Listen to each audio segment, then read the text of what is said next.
माता की जय। वंदे मातरम, वंदे मातरम, वंदे मातरम। माँ भारती के चरणों में नमन। सम्मानित मान, सामने विराजमान मेरे भाइयों बहनों, आज जो ये स्वागत समारोह जो किया आपने, इसके लिए मैं आपका आभार व्यक्त करता हूं।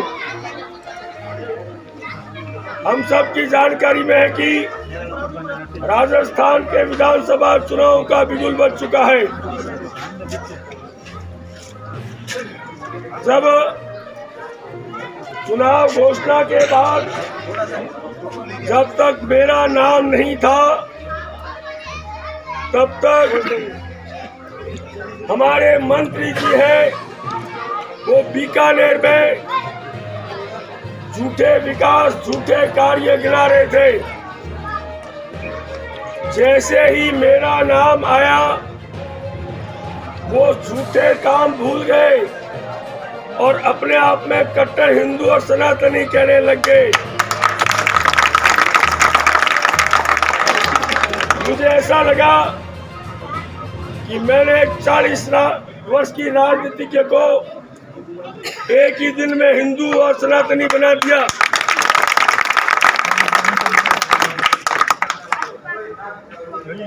वो ये कहते हैं, उनके समर्थक, कि जब मुझे टिकट मिली तो कहा कि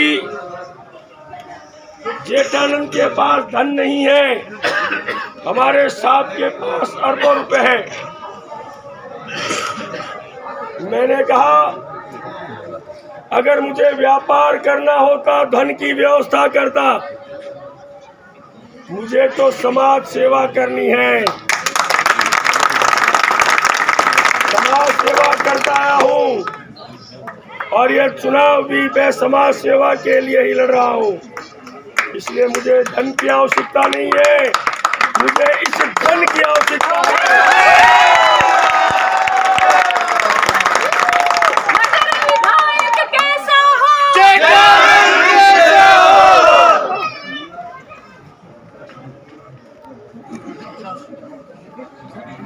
कोरोना काल आपने सबने देखा है, पूरा देश और ये बीकानेर शहर उस कोरोना काल में टेंशन में था। सभी ऐसे भी कई परिवार थे और सोच रहे थे रात की रोटी मिलेगी या नहीं मिलेगी, दूसरे दिन की रोटी मिलेगी या नहीं मिलेगी। इस प्रकार पूरा समाज टेंशन में था। मंत्री जी अगर आ जाए तो उनसे जरूर पूछना, आप कोरोना काल में कहाँ थे। ये भी पूछना कि आपने कोरोना काल में कितने परिवारों को भोजन पहुंचाया। वो आपको एक जवाब देंगे कि मैंने विधायक कोटे में से कलेक्टर साहब को बजट सौंपा, वो उनका घर का रुपये नहीं था, जनता का पैसा था। वो विधायक है इसलिए उन्होंने दे दिया।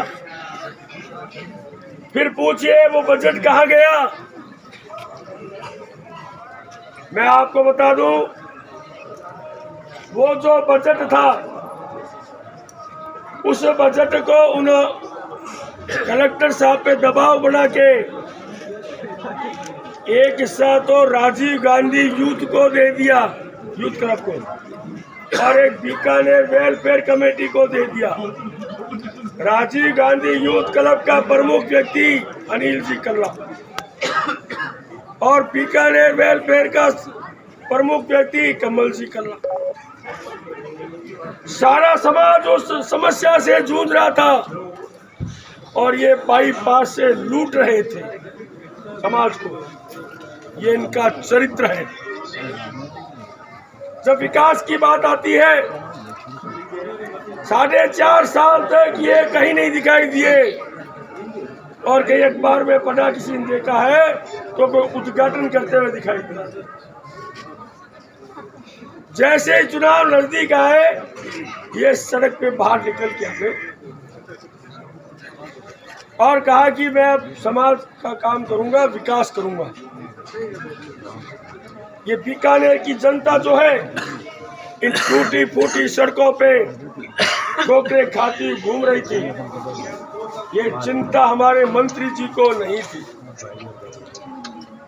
और अब आज मैं बंगला नगर में गया, एक गली बजट पास हो रखा है लेकिन वो गली नहीं बन रही है।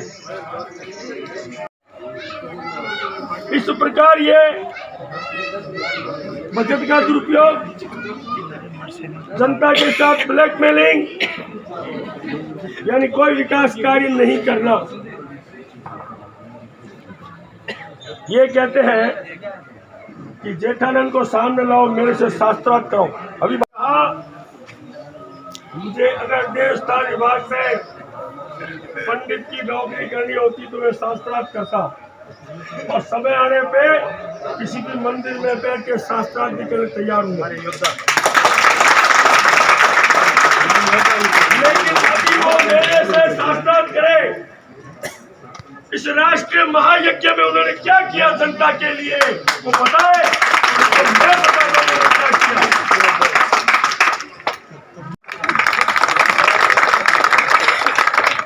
मैं आपको वादा करता हूँ, आपसे गारंटी देता हूँ, जेठानंद विधायक बनने के बाद 4.5 साल बाद दिखाई नहीं देगा। प्रत्येक 2-2.5 महीने में आपके यहाँ आएगा जेठानंद, आपकी प्रत्येक समस्या सुनेगा, प्रत्येक समस्या का हल करने का प्रयास करने के लिए संकल्पित हूँ।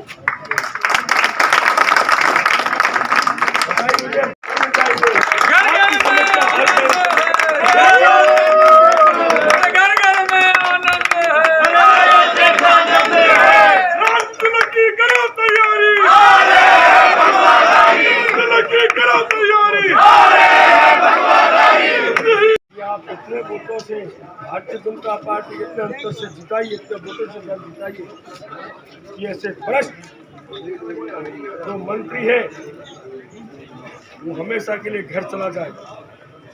ये आप सबको प्रयास करना है, वोट दिलाना है, क्योंकि हम कहते हैं जैसी राजा वैसी जनता।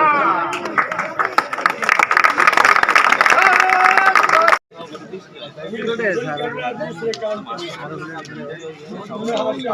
है 25 तारीख को कमल के निशान पर बटन दबाकर अपना मतदान का प्रयोग करके भारतीय जनता पार्टी को और भारतीय जनता पार्टी उम्मीदवार जेठानंद को अच्छे मतों से जीता।